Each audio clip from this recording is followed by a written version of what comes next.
don't know if I got you correctly, but it sounds as if you are threatened by Of course, women taking over everything, the business, which I don't really think it's possible.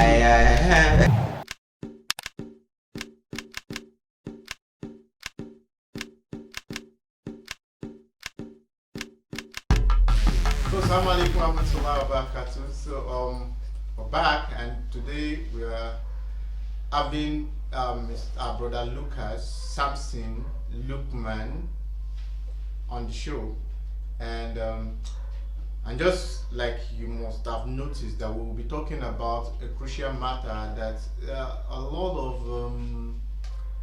of our scholars today are not really talking about. Probably we just think it's not our problem because feminism is not really our problem because in Islam we already have what feminism is supposed to be like. We are young people and we are seeing how feminism, the ideology, is influencing a lot of people and a lot of ladies and a lot of men, and the long-term implication is that we now have some very fragile marriages and relationship and workplace complication and stuff like that. So today we want to discuss feminism in the light of Muslim, in the light of Islam, and in the light of being young, so that when you are listening to Quran and Hadith, you will be thinking, oh, guys, this translation, I don't really like it, that kind of thing.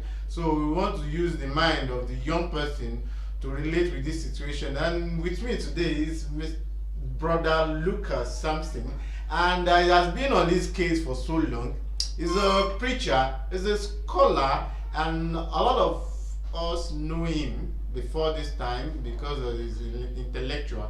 And he's also a tech guy, which is one of those things we'll be talking on this show later on. And behind the camera is Miss Shakira, and she is also an ICT person. So, Mr. Shakira, you might be hearing her voice in the background. It's not a problem because I know as a female, she might want to jump into in the discussion, and we don't really mind. So, Mr. Lucas Samson, what is feminism? Well, I do not think there is this particular definition of what feminism is. Why would I say that? Is I think over the course of time, I've met different kinds of people, and then they all have different ideologies when it comes to feminism.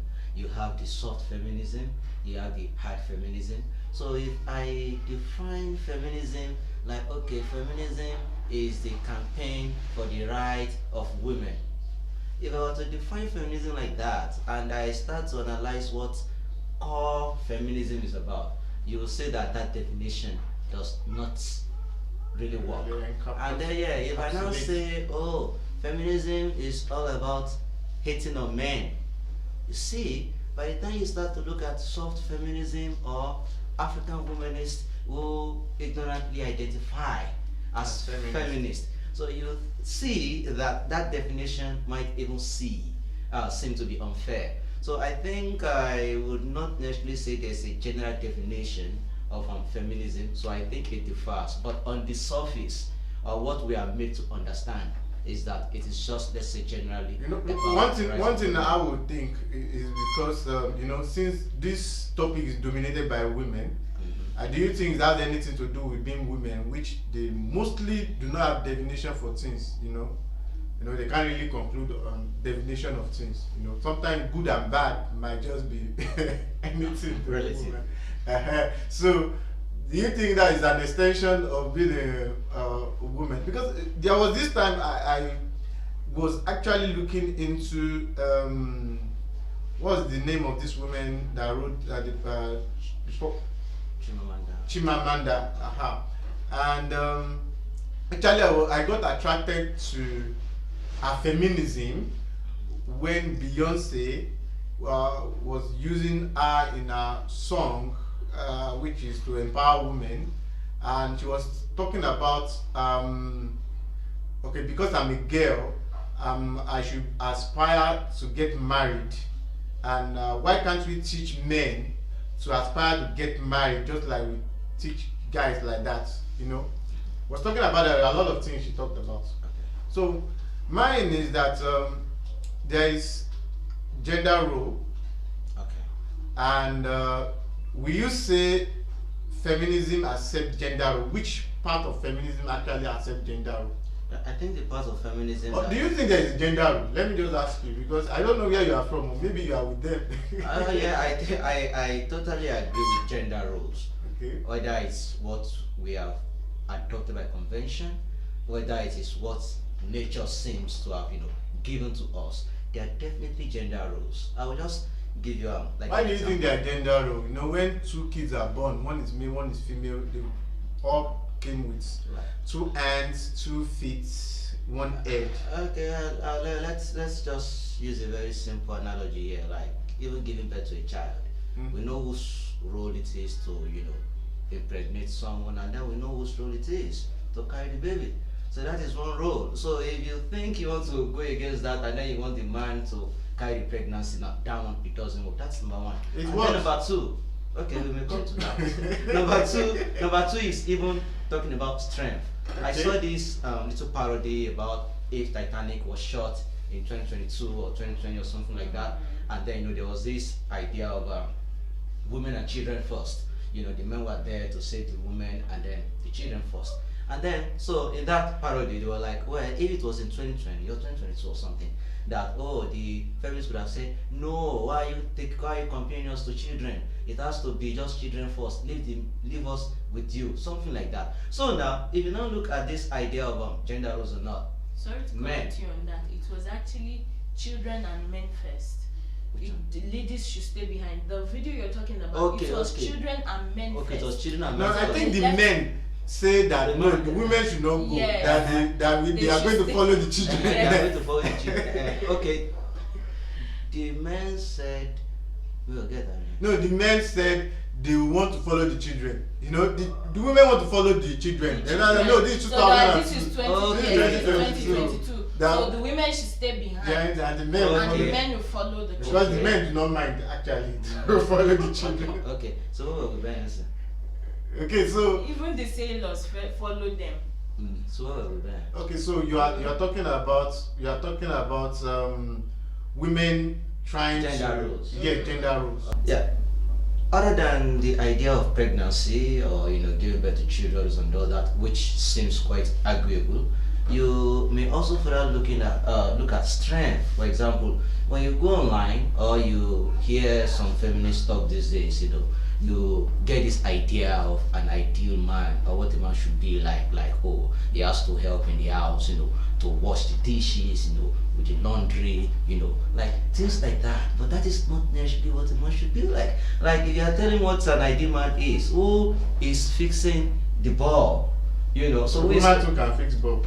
Well, I don't think it's just about bulbs. Okay. Exactly, alone. Like, okay, you can argue that a woman can also paint the house. Okay. Right? Okay, let's say you have to probably, leave something heavy in the house. Maybe it's a brick or something like that. Not, fancy stuff like, your man is washing or something like that. In the house, there are actually roles, there are ways a man can the argument of the argument of Okay. Feminist is that if you bring men and women up like that, like, okay, you two go and change the bulb today. It is Abdul Ghaffar is one that changed it yesterday. You go and change it today. If you bring them up like that, they will start come and push car. Exactly. Come and change the tires. So they will be able to do that. And if you tell Abdul Ghaffar to go and wash plate and cook, Abdul Ghaffar will cook, and we have some men that can actually cook and they are good.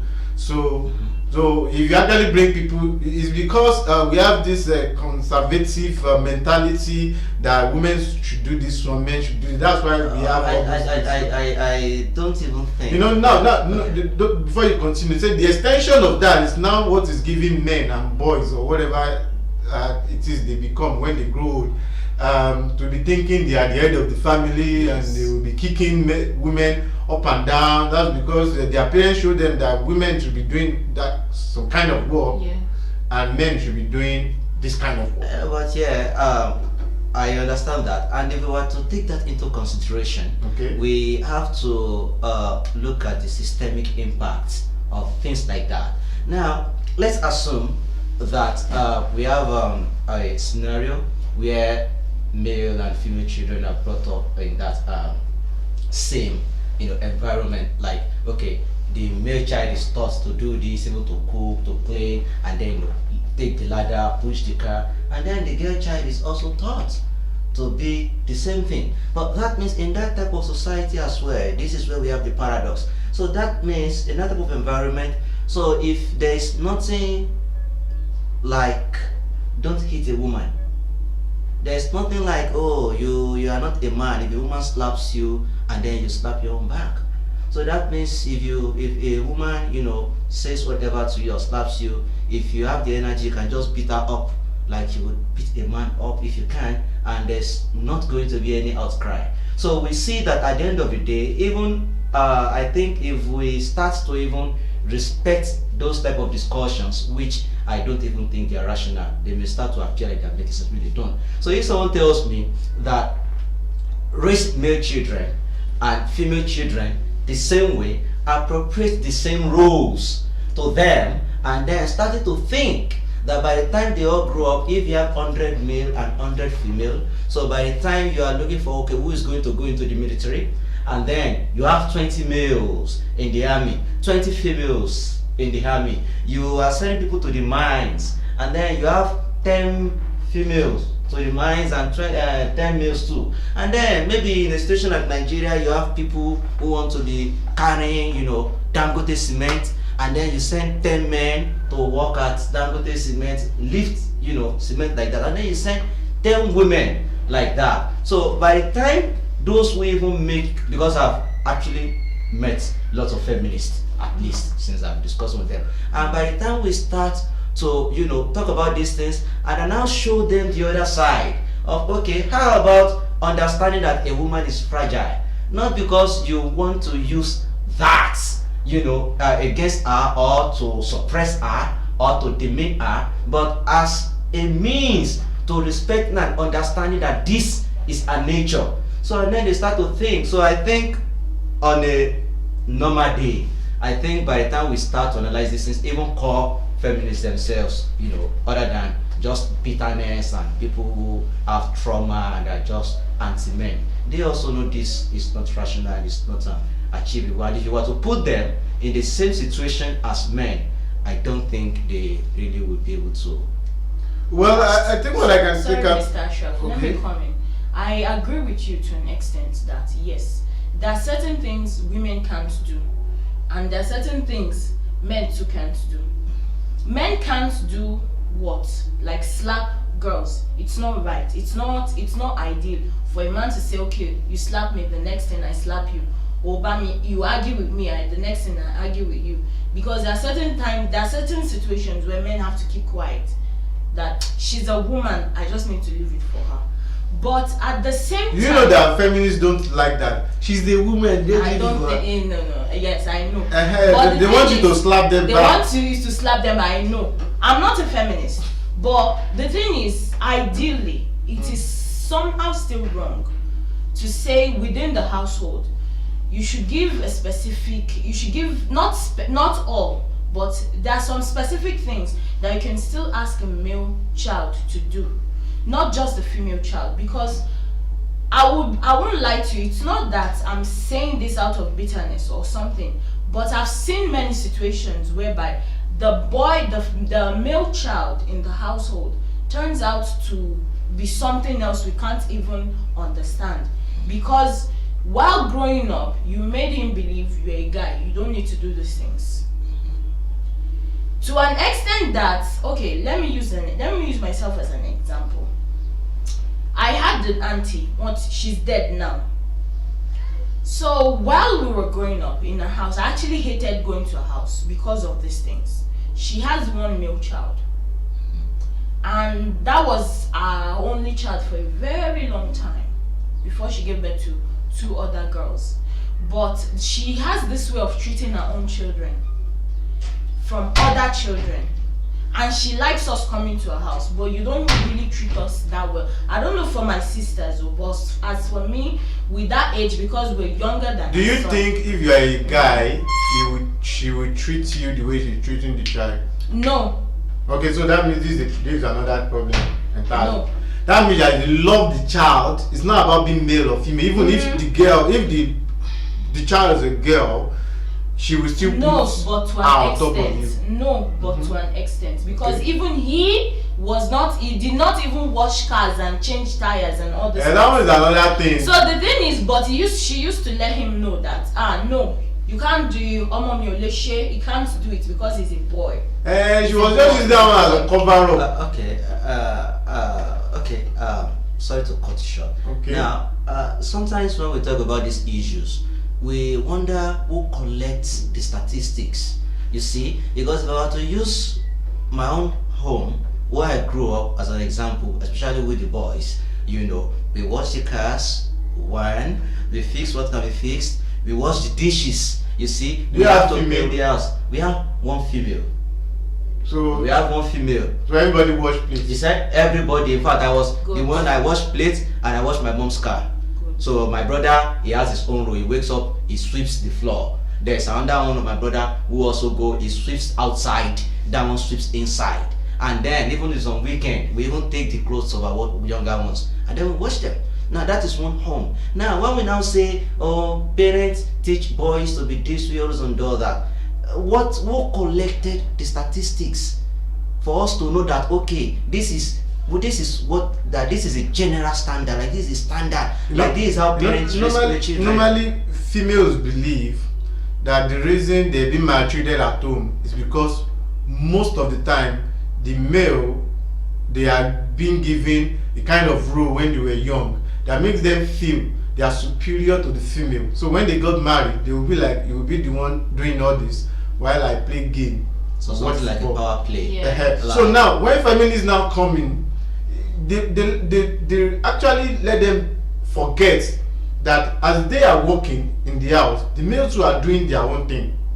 They let them forget that. They now separate that role to make one feel inferior and make one feel superior. For example, somebody is washing plate, me I'm washing car. Which one is hard? So if I want to enslave you, I'll let you go and wash the car and change tire. While me, I will just be washing plates. What is plates?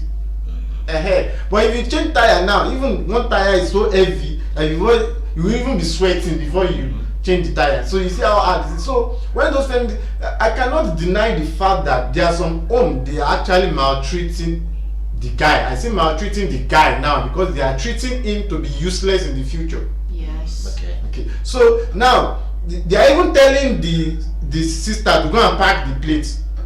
So when the guys are done, or they probably just jump out of the dining and go and be playing football, and then Lola, àwọn ẹgbẹ́ ìwé àti jẹun kalẹ̀ àbí àwọn àbúrò ẹ̀ dey go apply down now part go and wash. Yes. So when those guys now grow up now, they will now finish the food, now sit down there, they want the plate to disappear, and they might be marrying somebody that is not really brought up that way.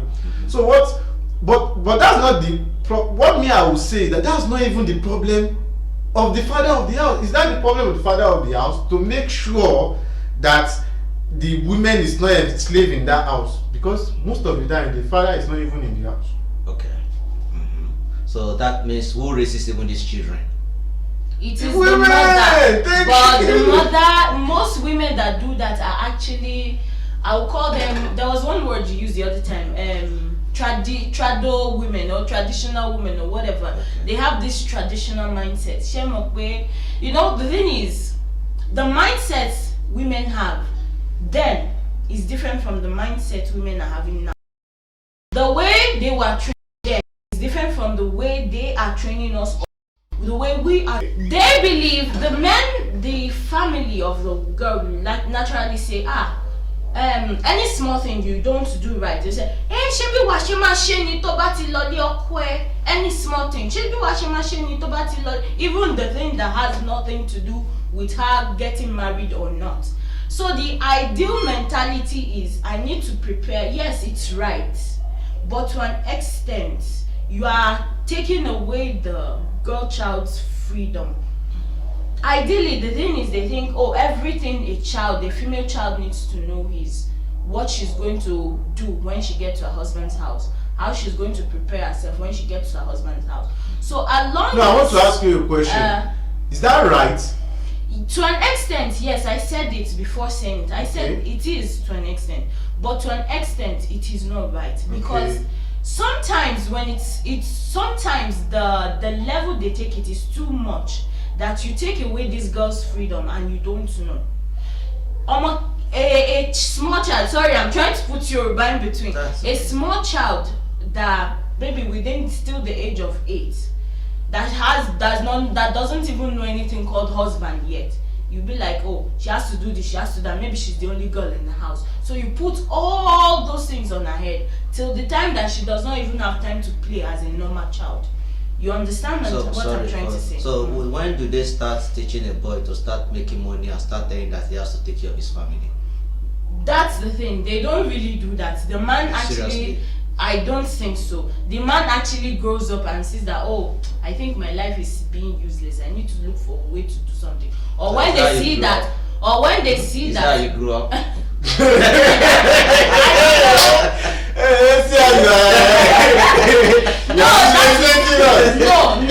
No, actually, sorry to say. No, that's fine. Sorry to say, the men I see around me, that is how I see that they grew up. You understand? Except for my brother though, because me, I used to let him know that It was that, you have a brother. I have a younger Was that how your brothers were raised? My brother, I have only one brother. Okay, he's the last boy. Did you raise your brother like that? No. Okay, hold on, I'm coming. So that means your brother is a man, right? Yes. But your brother was not raised like that? Yes. Okay, Mr. Ashro, were you raised like that? No.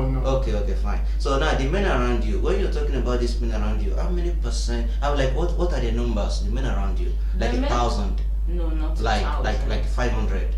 Not 500. Like how many?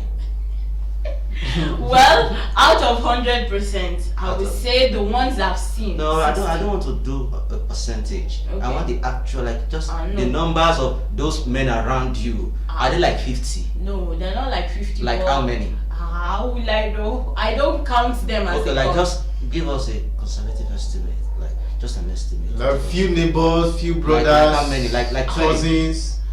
Well, the ones with my cousins. Yeah, maybe like 20 of them. Yeah, my cousins. And these 20 of them now, some of them are not even in Kano. No, they're here. And some of them are not even in Ghana. They're here in Yoruba. Exactly. So why should we use, like just your experience with like people who like 20 and then it now becomes that's the thing. You see, because when you say this is that's now I can't even relate to that. Like it's not as if it doesn't happen. Okay. You see, it's not like it doesn't happen. There are households too where you have ladies too. That the fathers like them, that they're last ones, and then they are spoiled as well. Very but spoiled. Men do not make cases about it. You see, like if I can start relating with some last boys that I know, and then their daddies get and spoiled brat, like you know these things. You see, so I'm not gonna come on camera or be in problem and be like, oh, girls, the fathers, they don't raise girls. You see, that's what I was asking. Now, when you say the men around you, like, how many are they? What is the percentage? Who did you represent? Now, that is just by the side because I don't want us to digress. I've never found myself, and I won't find myself defending some cultural excesses because I don't defend culture. Because, of course, whether those experiences you have, whether they represent a large percentage of men or not, there's the fact that it happens, you see, and I can't, because maybe I find a flaw in your proposition or argument, I should now kind of justify some cultural excesses. They happen. Now I'm a Muslim, and when I talk about feminism, like if someone comes to me and tell me she is a feminist, like I have my standards for who is a feminist and who is not. So I just see this one as okay, you're an African womanist. You only think you're a feminist. You don't fit my own definition of feminism. Exactly. I know people who fit my own definition of feminism. So even if you identify as a feminist, if all you want is just that women should be respected and you are not anti-marriage, you are not anti, all this and all that, I just say, fine, you want women to be treated right, all this and all that, you are not looking for equality. Exactly, because I have a thing with equality, because equality does not. Let's talk about equality as a topic, because later this year they are still going to talk about gender equality, and everybody will put it on their head and see something that's supposed to be on the head, something that doesn't make any sense. Even the white people are coming out and saying it doesn't make sense. I mean, those people that want to talk, people that are sincere. Now we'll come back to that equality, but before we now move on, we want to talk about two things. Number one is that before we move on, because Islam does not have problem. Now before we now move on, we talk about the perspective of Islam, we put that on the side, then we will now grade feminism. Now we know there are some that are insane. I say like that woman that talked about if you give birth to a child, don't give him he or she, the baby, you know, that kind of nonsense. So that one is there. We have some that will say that there's nothing like women first, you know, extension of all those kind of nonsense. So we'll divide that one, then we'll talk about the one that, you know, concerns us. We are making a discussion, we are having a discussion with the feminist, somebody that believes in some kind of equality. So then for us, you know, we are scared of the ladies' marital life. When you are growing and thinking there's a kind of equality kind of thing, and you are still saying it, you know, we are kind of scared. So now somebody like exists in our humor. You know, a lot of women are looking for male now. Few men are looking for women. That's just the situation we are now. So now, and probably let's say 60 to 70% are thinking about equality. Okay. So like, and I think it's kind of why we are here to discuss that and see whether this thing, because one thing is that men do not really talk about this. Okay. They don't really bother themselves with equality, gender. You only find women shouting about equality. Maybe from the lens of the feminist, maybe because the men are not at the receiving end, so you can't talk about what you are not at the receiving end. So how do you think we are not at the women feel that the men do not feel like they are the receiving end? You know that it is women that define what is the receiving end. Because for example, I am changing tire, you are washing plate, then you think you are the receiving end. Am I playing? But at the end of the day, if you look at it, I think whether you are washing plate, you are changing tires, you know, this person, the amount you receive for working, you know, whether you're a man or woman. I think it started from men. Men make these rules. Okay, fine, nice. Exactly. Okay. So let's talk about. Sorry. Okay. So men cannot complain really about being at the receiving end of rules that they made. Exactly. Makes sense. Okay, now then before we move to that, we want to look at some of those rules and why they are like that. Okay. You know, but let's talk about Islam. What do you think this perspective of Islam? Now, you have to be very sincere. Now, if you think that there are some phrases that people will get wrong, like for example, if you are sharing will, how much thing does the woman get? How much does the male get?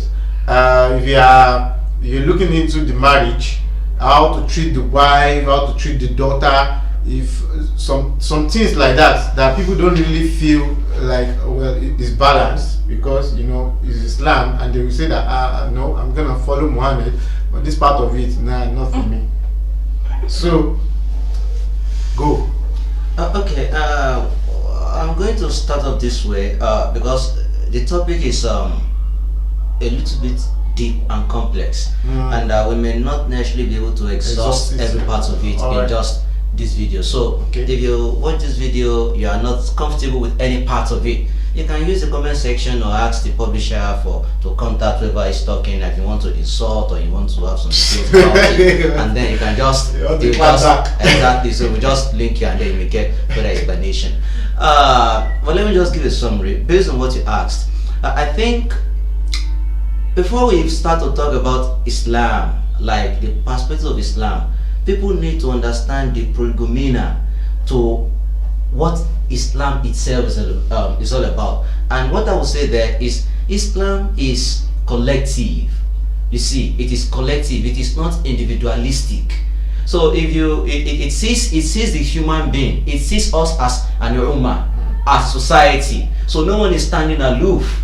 You see, no one is doing his thing, no one is doing my thing. So everyone seems to be connected, unlike some Western ideologies or some secularist ideologies where it is every man for himself, or a kind of survival of the fittest kind of thing. So now coming back to that, I think it was in 2016, Dr. Ejabla wrote an article. He wrote it against, I think, Oyakilome and against Islam, and then so he was talking about women rights, and then he was mentioning equality and then equity, and he was saying, oh, Islam does this to women, Islam does that to women, all this and all that. So I now wrote a rebuttal to Dr. Ejabla and told him, okay, this is your response. Now you talking about equality, okay, but now you seem to have a thing against Islam, but let me give you the real perspective of Islam, which, because the basis of all those things you are looking at is equity.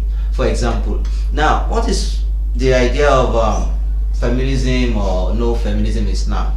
If we were to just, go by the fly, and if we don't want to think critically to say, or you are not understanding that prolegomena, that Islam is a whole, it sees you as its God.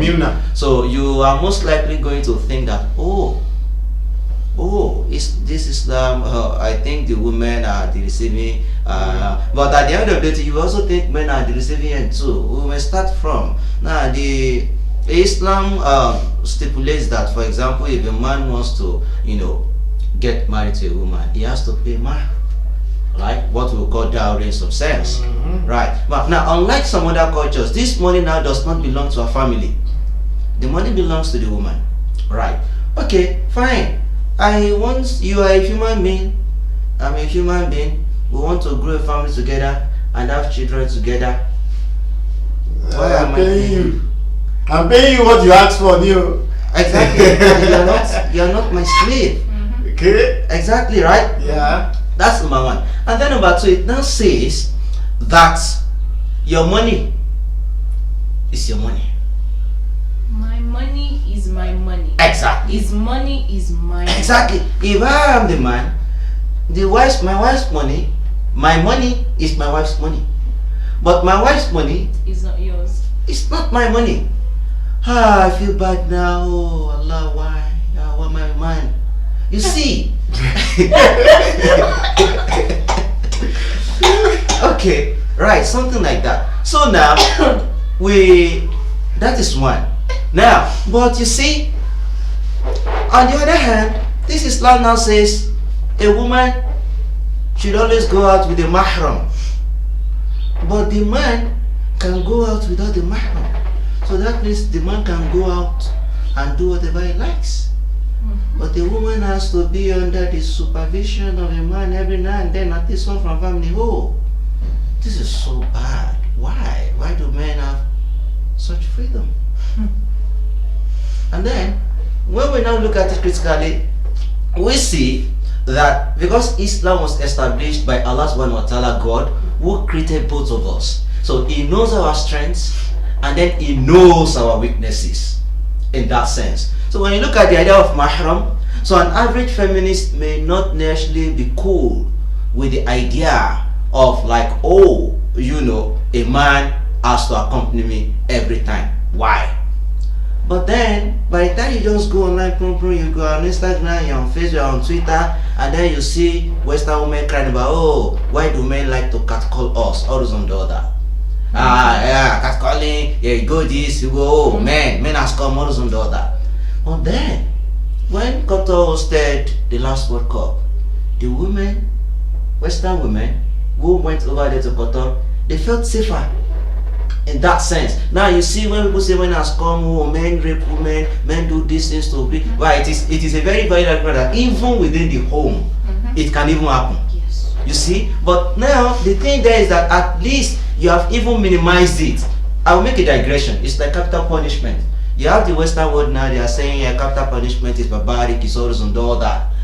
And then you have Islam that stipulates capital punishment. Capital punishment has always been here. You have Saint Aquinas of the Catholic Church. He is a Christian, he's not a Muslim. He also argued for capital punishment. But yeah, even though if you have a place where there's capital punishment and all that, people will still commit murder or crimes that would warrant capital punishment. They still would, but it would have minimized. that crime. So Islam there really does solve the problem, and that is why we will say that Islam really solves our contemporary problem of today. That is one. So because I can't exhaust this answer, so by the time you start to look at where men should feel unlucky, that oh, why should Allah ask us to do this stress, and where women would feel like, oh no, this is so bad, why does it have to be this way? By the time we start to analyze them and think critically and bring equity to the table, I think it may just start making more sense. I'm not going to go more than that. I will just let you ask questions that may further drive whatever. That's a good one. Thank you for that. And actually, we have seen it's only that when people want to nail some things to the cross, they start looking for negative sides.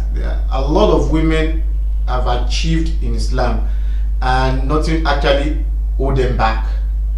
Yes, we have a lot. We have nurses, the first nurse. We have first school. Head first school. We have Aisha, the wife of the Prophet, who was a scholar. Now we have scholars today, but they still cannot match Aisha. I'm sorry, excuse me for a second. Now, like I mentioned earlier, I don't defend cultures. Okay. Fine. So that means some things might even be happening in some Islamic countries, maybe like Afghanistan, maybe like, oh, you see something Saudi Arabia, oh, this thing is happening in Iraq, oh, and these are Muslim countries. So before you start to even blame Islam for things like that, make sure that you understand what Islam itself says, because even within the circle of Islam, there is what we call cultural Islam and Islamic culture. So Islamic culture is what you have evidence for in the Quran and the Hadith, and then people already have their own culture, which I'm going to give an example. Now, before the advent of Islam in southwestern Nigeria, we've had the idea of polygamy, for example, to say, and then also the Arabs had it too. But when Islam came, it was said a man can't have more than 4 wives. Now, some of our forefathers, our grandfathers, they accepted Islam here, and then because they wanted to be Lasisi, they wanted to be Wasiu, all those and all that, they embraced Islam, but they still can't go with their culture. So now they marry 5 wives, 6 wives, they won't cut. So maybe your grandfather married for 2 people. Yeah. So now you have this our forefathers or grandfathers, whatever, and then they embraced Islam. You know, they had picked up Islamic names. You know, fasting. You know, like praying, all this and all that. But then there is a part of their culture they didn't want to let go. How then do we mix Islam and this culture, our culture, together? Like, okay, fine. Islam says you can only marry 4 wives, and then in Yoruba that is marrying, right? 4 is marrying, so that means a man cannot marry more than 4 wives based on Islam. But now someone wittingly and mischievously wants to bring his culture into the religion, and then he says, look at this fine lady. But Islam says, oh, if I marry this one, man, let me marry one, making 6. That is mefa. Oh, okay, along with. Oh, God says men. Many males can just even go to like 300 males. But no, that is culture. And then we have men, lots of men who did it. In fact, people who even live, even at this time, there are Muslim men, you know, like in their 70s, 80s, that are still living, that they actually got married to more than 4 women on the pretext of men. So that one is cultural Islam. Do you remember a man in is it Ilorin or Ibadan that married more than 20 wives in this Yoruba land? Oh. He was actually arrested for it. I'll check his name later on. He was arrested for it. Wow. He's still in prison, but I don't know if they later released him. Fortunately, it's not women that are arrested. And he's actually he's a cleric. He's a cleric. He's Exactly. Islamic So that means when we start to say, oh, this is what Islam says, so don't bring what maybe Afghanistan does, Exactly. or what one country does as an argument, except if you are sure you've read enough to know that, oh, this one is what Quran or the Hadith accept. And then if you don't know in advance, it is okay to ask. In fact, ignorance can be fine. So far, you can just ask the questions, and then so we'll give you answers, and then maybe you can just get some enlightenment. No, I don't think we actually judge people unless we want to do mago.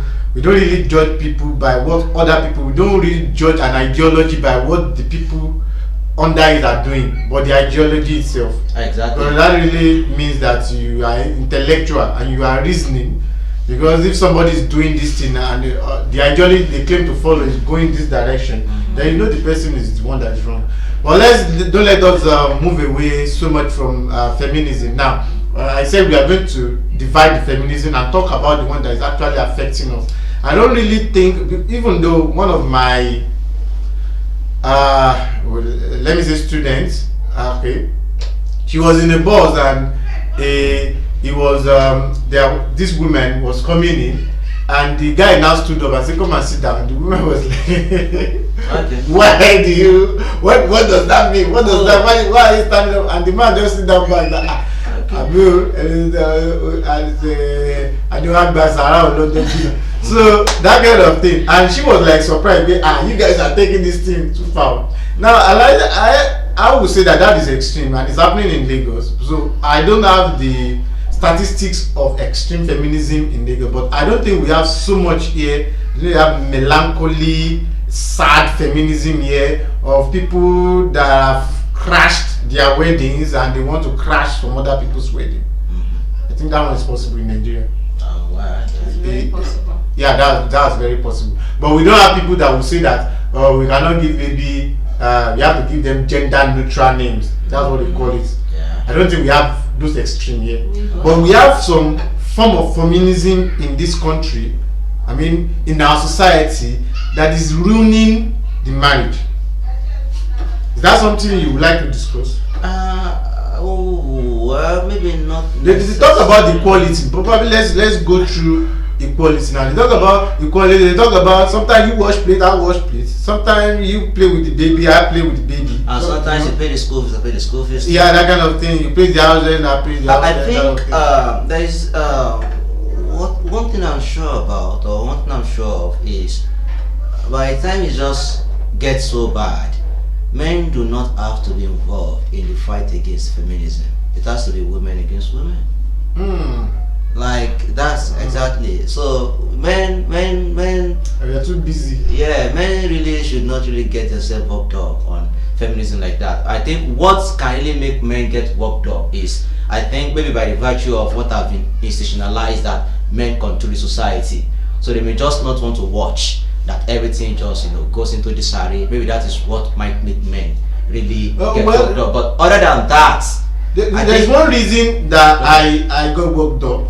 There was this time I was like, this feminism is gonna ruin us. Now I used to be in a university, and one problem I have is, even though mass communication is dominated by women, I think from the onset that's always been like that.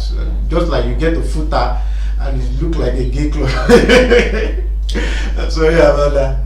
That's a gay joke. So now we have so many females. And one thing about the male is that when I was in school, we don't really so much female, but we don't really let them beat us like that. They don't just beat us like that. We make sure that some of us are on top of the situation. Probably we might not be the first, but we will pick the second, third, or sometimes we pick the first.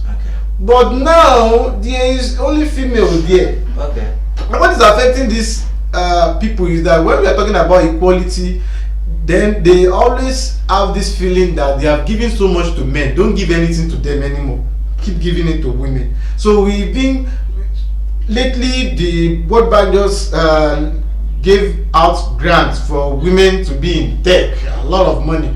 So now we are not focusing on these men anymore, and they are now going for Yahoo and smoking weed, and those ones that don't want to wash plate before, nobody is now telling them to wash the plate, because people are now focusing more on women. Now this is destroying the system, because now those men, like we used to be when we were in school, men in university already have sense. Now we have boys in university that have no sense at all. Okay. They are just And before they will have sense, a lot of things might have been spoiled, because that moment in time is supposed to be getting sense. You might not be able to utilize it, at least you know that this is sense. So those sense are not coming in as they used to be. So people are focusing more on women, developing them, empowering them, giving them motivation and all those that. So that is working for women. Now for me, I'm looking at a future where the men will be off. I don't know if I got you correctly, but it sounds as if you are threatened by women taking over everything, maybe business, which I don't really think it's possible. Exactly. No, I don't even think anyone should feel threatened. Exactly. No, that's just ahead. No. It's on two levels. So it's on two levels. If you say that I'm threatened, then I'll look bad to the women. Because I'll be like, so you don't want us to let's use your footer for example. However, in Malaysia, women have taken over in Malaysia. I have somebody that have been there and said that women have taken over in Malaysia because the men are useless. Now you say you are not threatened, then you're supposed to be, because now why should I be threatened? Because now because women are given opportunities and they took it to go to school, to do things, and then so who stopped the men? Nobody did.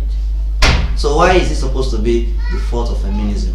Exactly. No, you are not getting me. Okay. Now you are not getting me. Okay. Now if you are going to empower two equal people and you empower one, you don't have to stop that other one. No, that one will be but you are spending money on one. No, but the problem there, the thing there now, if you want to give this a holistic approach, okay. And the thing there now is that whoever is giving grants or all those to the woman already knows that grant that you are given, that the men, that ordinarily there is this institutionalized society stuff that or the men are already in it. It is not like the men are disadvantaged, the women are disadvantaged, and then they now give the women some privileges. Like the advantages, the privileges have been there already. I think I agree with you. Exactly. Like for example, tech now, there are already men there. Exactly.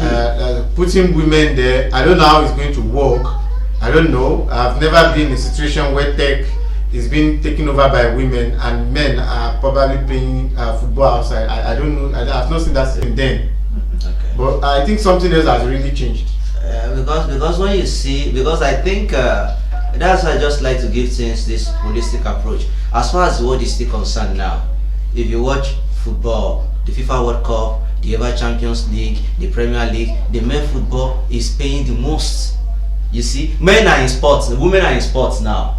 They play football, there is Women World Cup, there is their league, all this and all that. But it's still the men. The men football is the most watched. The men football, FIFA World Cup is the most watched. Is it not because they put money on it? That's why they are watching it. Hold on. So now that means you think that okay, maybe subsequently, at the end of the day, more money will be pumped into women football so much that people will now watch it much more than men football. I don't think that's a problem. So I don't really think. Yeah, because you look at her.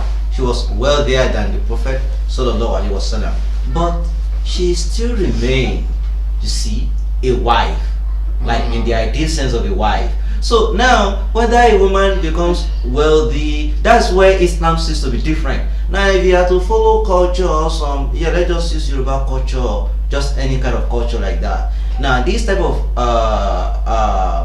thoughts is what actually just brings some to think that a woman must not be wealthier than I am, because they know what those women can do when they are wealthier than them, and then that is hold on, okay. And then that leads to suppression. So that is why many times I'm always very careful of what I defend.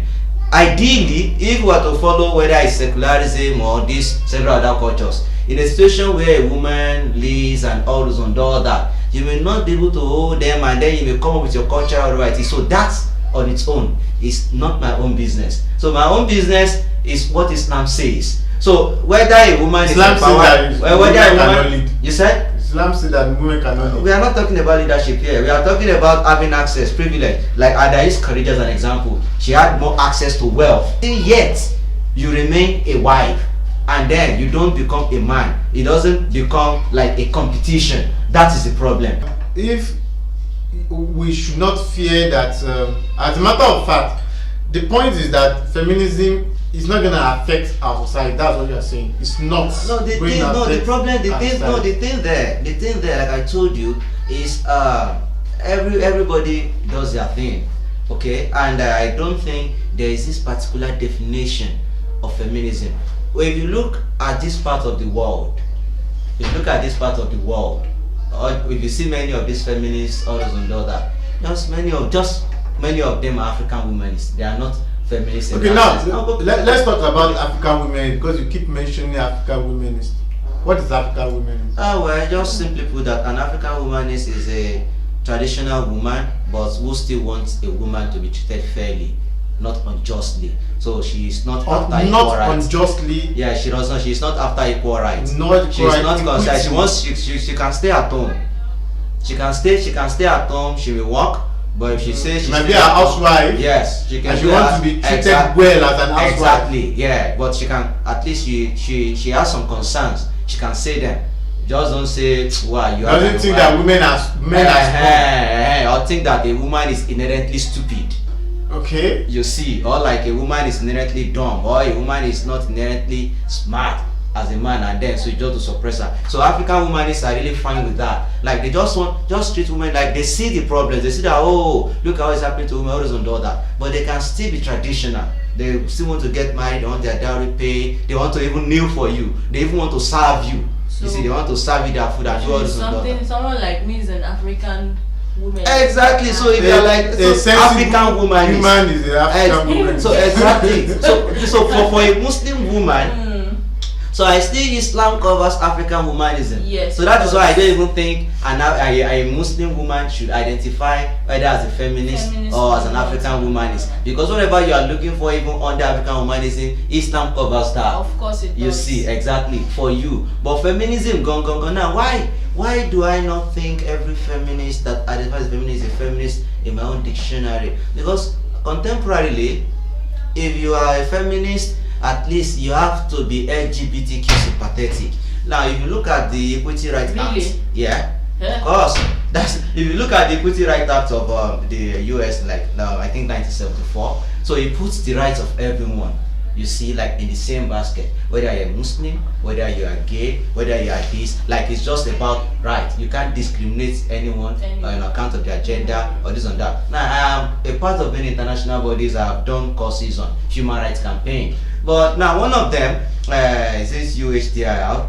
So something happened in Turkey recently, right? And then they are identifying, and they're also sending condolences and all those sympathies to the people in Turkey, the Muslims in Turkey. That is very nice. But I'm looking at now. Okay, at the end of the day, on account of being on this platform, when something happens to gays, they will also want me to also do the same thing again. To gays. You see, that is a problem.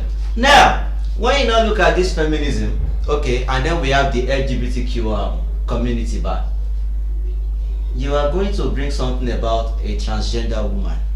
So now, if you are a feminist, now, I don't consider it transgender. Before we move to that, because that's another topic. No, it is connected. I want us to just bring it up. I want us to move away from feminism in their rights in Africa. Then we now go international, because we don't really have much of LGBT here. But I think the future of feminism is connected to LGBT. Yeah, because the problem there is that, you see, that's why I use the term African womanism. Like, it is not even my term. It is an established term. Because feminism is not coming from Africa. Yes, exactly. Yeah, exactly. Yeah. Feminism is not coming from Africa. Feminism came down, you see, to Africa. And then some Africans have looked into their own system and they have just revolutionized everything, and then they have... Now, before we move on... Hold on, please, sorry, 1 second. Okay. So now, that means in Africa here, there are people who are actually real feminists. They are real in mind, in thought, in everything. They are real. It is not everyone that in Africa that's an African man is. No, there are some that when you listen to them, you know that this. So that means it is no. There's no standard. It is when I listen to you, I treat you as an individual. So that means you can be 5 people. And there are some that are African womanists inside, but they want to sound like feminists. Like that one we have discussion with when we were in Abuja. You know, she was talking about if they, that's why I got the idea from, that if you bring 2 people equally, they are going to grow up equally. And we had to prove to her that that's a lie. If you bring them equally, they will still be different. I have kids that they are almost the same age. One is a guy, one is a girl. You never see the guy backing a baby. You always see the girl backing it, even though I don't know where she got it from. You just know that as a lady, I have to back. It's the it's not just, it's not the mentality, it's not the thing that we see or the it's just a natural instinct. It's just you see a female child, you see a female child, even if her mom does not have a baby, she will see a baby and know that the next thing I have to do is do it like this, so I can breastfeed it. I want to do it like this so that I can push it. I want to stroll the baby. So it's a natural instinct. It's not. It's but sorry to have to put this part of LGBTQ, but the stupid part where the LGBTQ comes. No, don't let us go into LGBT. I just want to establish some things, because some people are thinking like that too. Like if you bring up 2 people up, they are. That one is wrong. That one is totally wrong. So just for some clarity, in case somebody wants to come after me, after this video, it will be very nice. I will welcome you. So that means if you have 5 females, for example, and then this one says I'm a feminist, as a feminist, I want to converse with you. So my opinion about you does not matter. But male, I don't consider you a feminist. You're an African child, a womanist. Among you're a bunge feminist. Feminist, this one are real feminist. That's how I. Yeah, that's how you exactly. You so now another thing is that we have some feminism ideology that is affecting us. That is equality, which is not real, which is an utopia. It's not even it is illogical, because you cannot even reach it, because the nature of men and women are different. You know, I posted a video yesterday of they're asking women and men that in a relationship who should die first. All the women said the man should die first, and when they're asking the men I said, of course I will die first. And in a marriage, who do you think should die first? But feminists now, those I consider to be feminists now. Things like that, they are not even happy with it, because they think it's a cliche. Like you have even taught why are you asking me that? Because they have even thought that you have even raised the male children to even believe that like it is not even natural that you have raised them. So why do you even feel like you have to raise them to be like they have to be dead? I think you see, how can I protect you when I'm dead? You see, so that's what so they think that. They think that you have actually, structured the brain of those men saying that they want to die first. They be like, oh, this is bad. Why are you doing this to men? Why are you doing this to men? Why are you teaching men? Exactly. You want to give you a shoulder to cry on. Exactly. That so you are crying on behalf of the men like that. Like, no, don't teach men to feel like they have to die for this thing. No, it has to be exactly that. Even men have to feel like they have to die before the woman. It's like a cliche that why would you raise a man? Feminists are like that way. You can cry. So if you identify as a feminist and then you see maybe at a point I see that feminists are this and that, don't take it personally if it has something to do with you. Okay. But if that is your thought process, you are just as I've said. So another thing that we'll be able to pinpoint is that all this equality will ruin relationship, because we have to push it down to people that want to get married. Then if you have been thinking that a man supposed to be like this in the marriage, and you are supposed to be like this in the marriage, and you tell a man like that, and you be like, are you crazy? I can't take that from you, and you are confused. I think you have to talk to somebody that will tell you the rules, because I think a lot of people are really confused what's supposed to happen in the marriage. They don't know the line, or they want to draw the line for the marriage, because somebody is paying you to be in the marriage, and you want to be drawing line also. So I'm not saying that because a man is paying a woman that means that a man should be carrying stick and drawing line up and down. What I'm saying is that there are some basic things that are already there that is making a community grow, that is making, do you want to get married or you want to have rights? Because rights have perspective, because you might think it's the right, but it's something like a taboo, something that is wrong, it's something that is infringing on somebody else's right when you think that that's your right. So you actually need to, if you cannot comprehend it, because sometimes your own wisdom cannot actually, your intelligence might not even fit something, why this is like that, then you have to, you know, consult. That's my own advice. Really have to talk to people. You have to talk to people that have marriages that have been around for like 30-40 years, and people that are serious. So it's not like one musician that after 40 years now see another small girl now jump out of his marriage. I'm not talking about wrong, terrible situation like that. I'm talking about real people. So now, because we want to move on, to LGBTQ, and I want us to, you know, clear that one out. That the best form of rights, gender rights, is in Islam. Then we need to know it. It's a need that we know those things, so that we won't be committing blunder and throw your ego away. Ego really do not work between two people. Let's continue. So now let us go to the interesting parts. That is in connection with LGBTQ. Now there's a timeline to this. Now the first problem we started having is feminism.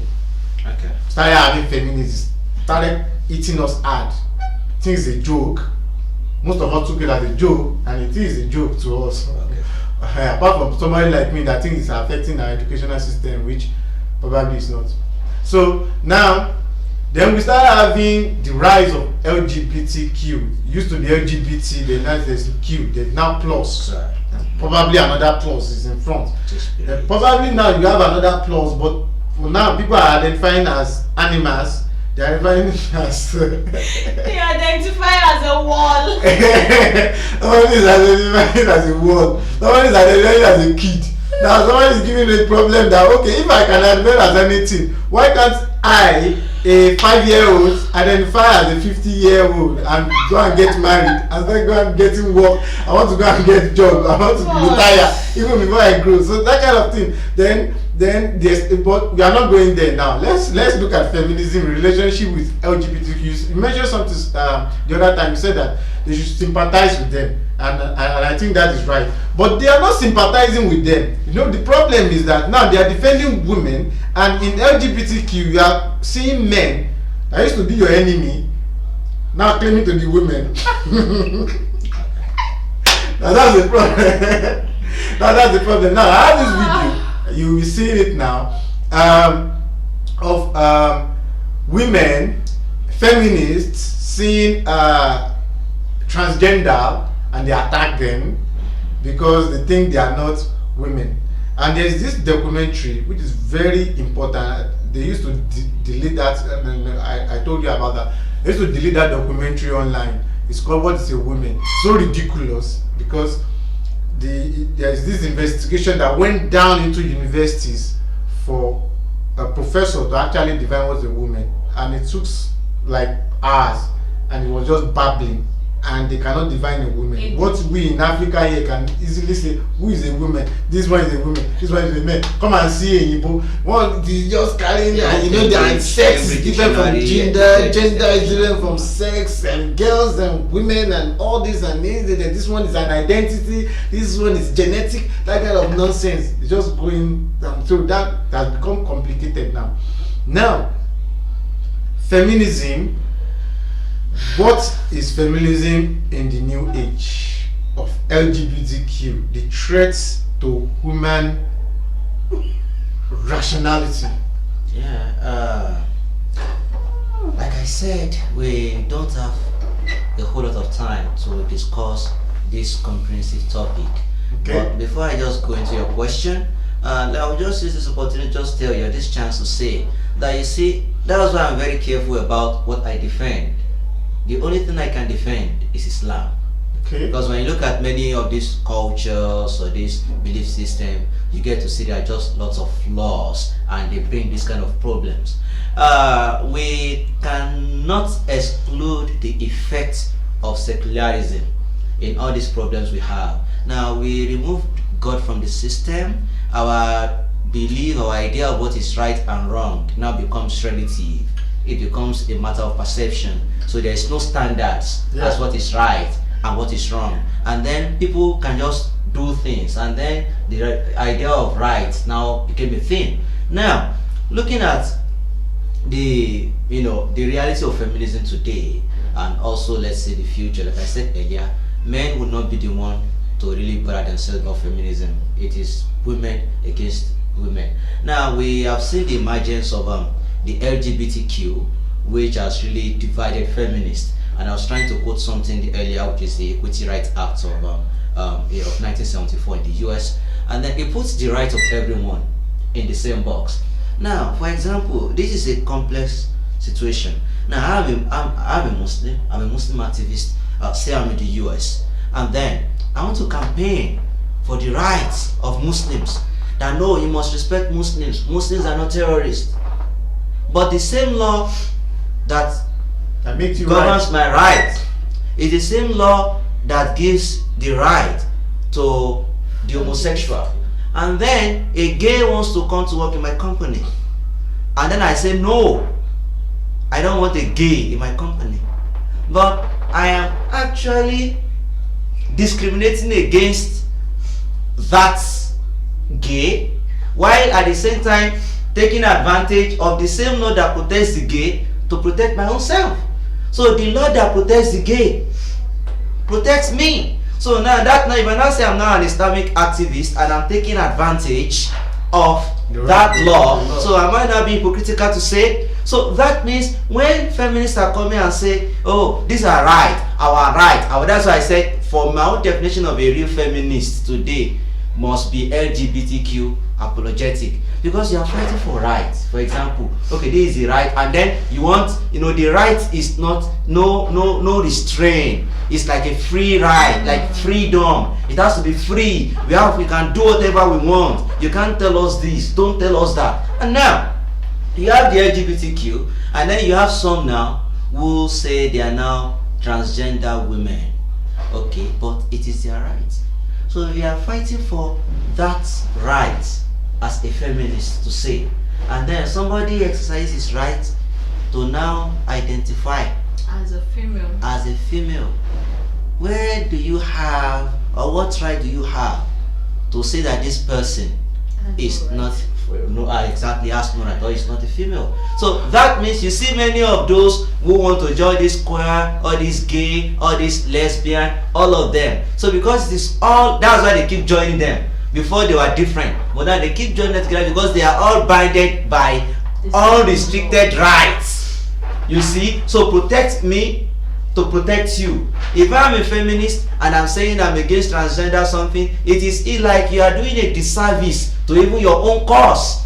You can't be a gay person now and say that you don't like men, you don't like transgender. That would be transgender men, right? Exactly. So that means it's just like you are even ridiculing the same thing that you are campaigning for, which is right. But as a Muslim activist myself, as much as I say the fine, and for that reason, I know that even rights have restrictions. But a lesbian, a gay person, a feminist, the ideal Western feminist has the same idea of right, the same way a transgender person has the idea of right. So that means you now see that by the time whether you are a Muslim youth and then you are beginning to gain some recognition, or maybe you are in politics or something, you will see that by the time you start campaigning for even the rights of Muslims, you will see yourself protecting even the right, even campaigning for the rights of gays. That was what happened to Ilhan Omar, the US senator from I think Somalia also, exactly. That she even had to start saying that Bahrain is barbaric for making homophobic laws, because they have been put in the same box. So the future of feminism these days is, okay, fine, when you have transgender women and then they are telling you they are women. So you have like Chimamanda. I don't think Chimamanda agrees that the transgender woman is a woman. And then you have many other feminists who, of course, they are transgender. No, that's their new problem now. Exactly, it's a big, exactly, it's a problem.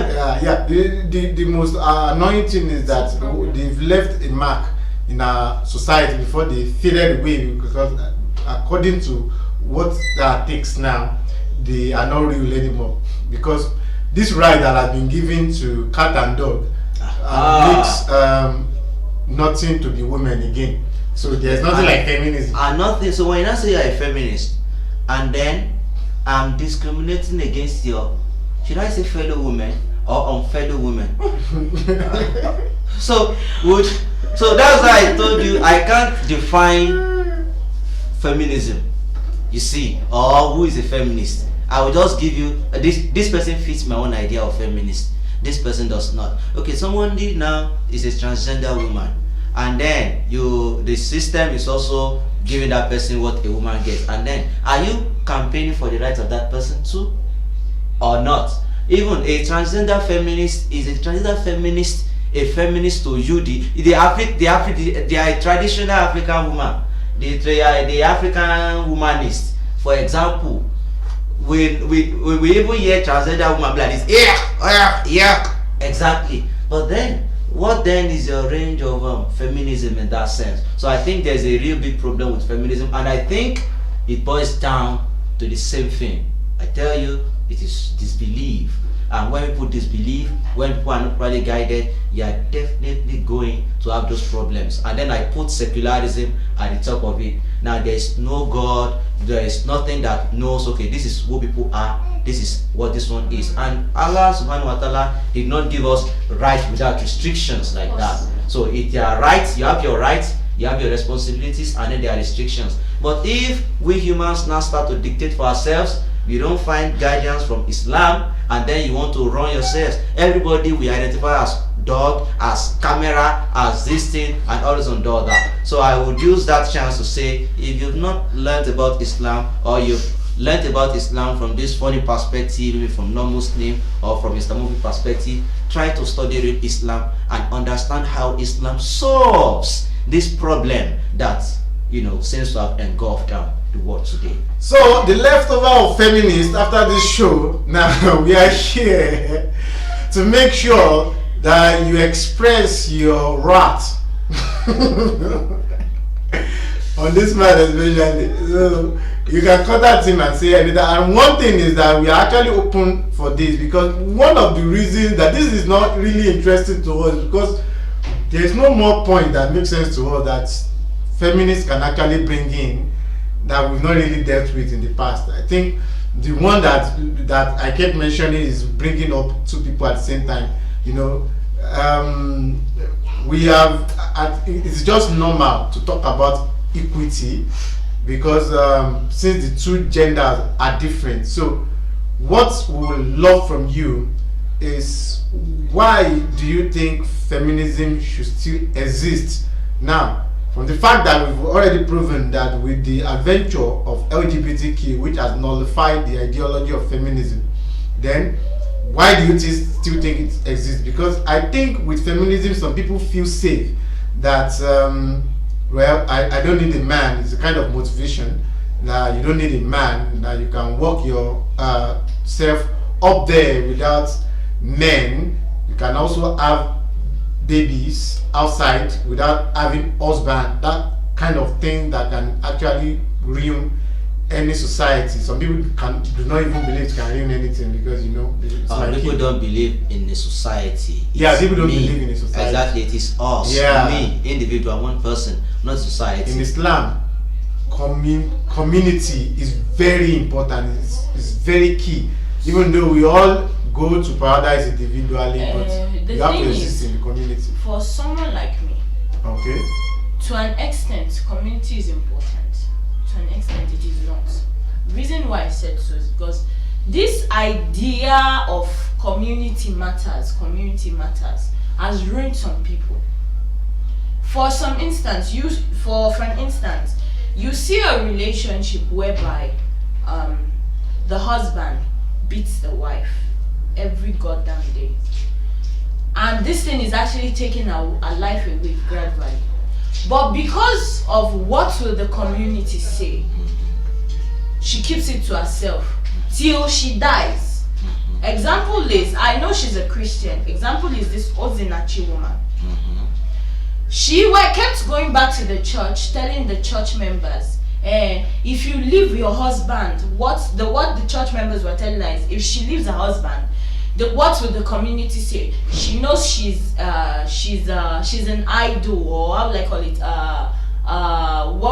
What is that word? The model. A model in the community. So she stuck to that marriage till it beat her to death. So the thing is, yes, community can be important, but there are certain things that if you keep looking at what the community will say, it's going to affect your life terribly. Yeah. Terribly. Now, for context, that's how I've been repeating myself in this session, that I don't find myself defending any culture. What I would defend, what I will come out to defend, is the Islamic culture, not even cultural Islam. When you study Islam from this perspective, it may appear to you like, oh, divorce in Islam is very fast, no issue, no going to court, back and forth. And then if you also look at it from this perspective, you see that, okay, so divorce is not as flimsy as that. So as much as Islam, is about ummah, it's about community, it has every check in place to make sure that no one's right is violated and no one's whatever it is also violated as well. So when I mention community in that sense, or community, I know if you were to follow, like if a woman raises questions about some communities or some all that, or about her culture, of course it may be valid. Even it may even be an Islamic country. But when and where Islamic culture is practiced, is influenced, not cultural Islam, that is that community I'm talking about, like the ideal Islamic community, not even Islamic community that has maybe Afghanistan, Saudi Arabia, that is maybe mixed with cultural Islam, but the ideal Islamic community. When that is studied, we see that whether your right is violated, or this, what to do, what not to do, the process of divorce, should you speak out, should you not speak out, everything have been carefully explained, that no one's right is going to be violated. Okay, let me ask you a question, although it's off point. Okay, that's okay. You said something about a woman wanting to have a child outside a marriage, meaning, okay, she doesn't want to marry, or she's not ready to marry, so she decides to have a child outside marriage. As women growing up, we lose eggs. You hear people start freezing their eggs now. We lose lots of eggs, uncountable eggs, to the extent that you don't even know when you're going to marry. You don't know we don't know when the husband is going to come, even if you are ready. So for someone that thinks, okay, she goes to the doctor and the doctor is like, you need to marry, you're losing lots of eggs, you don't have enough eggs, blah blah blah blah blah. Yeah. For someone like that, if the person decides to have a child, not intimacy, yes, not true intimacy, right? If the person tries to have a child, are you saying that person Islamically has sinned or has done something wrong out of Islamic way of life? There's no going back and forth on that question you asked. It is wrong, because even if you want to do IVF, the scholars have said that it has to be your husband, it has to be from your husband. That is number one, and that is also one of the problems that Islam has solved. You see, when people talk about arranged marriages, for example, I won't defend arranged marriages outside of Islam. If you are Yoruba, something, Hausa, something, Saudi Arabia, but if it is within the context of Islam, I will arrange that one. I will defend that one. So in a situation where you have a righteous family, you have a father who is a Muslim, a pious Muslim, and then there's another family, there is no way you are going to be 30, 31, 32, and then they won't be able to find a pious brother, a pious man from another family that, okay, you can see, and then you are going to get wedded. So that's one of those things it solves. This idea of, you are using 2 years to be in talking stage. Imagine you are 20, you have used 6 months to do talking stage. You have used 8 months to look for your spec. You have used 9 months to do sapiosexualism. You have used killing. Why would you not be 30? And that's why you can see that many days we have lots of baby mamas, mama babies every now and then in an ideal Islamic community. Even when you go to these Muslim communities, I don't think you will hear something like a woman is 30 or 35, she has not given birth. But And when one man is marrying for so wife, you will now see women from this part of the world crying on behalf of them that those women, they are overprotected, they don't have rights. You that you have rights, what are you? You are looking for eggs. You're looking for age of 35 years. So, what you get? Yeah. Okay. Okay, so with these 3 points of ours, Okay. I hope you agree with us that feminism is bad for your health. Masala. Let's heal the world.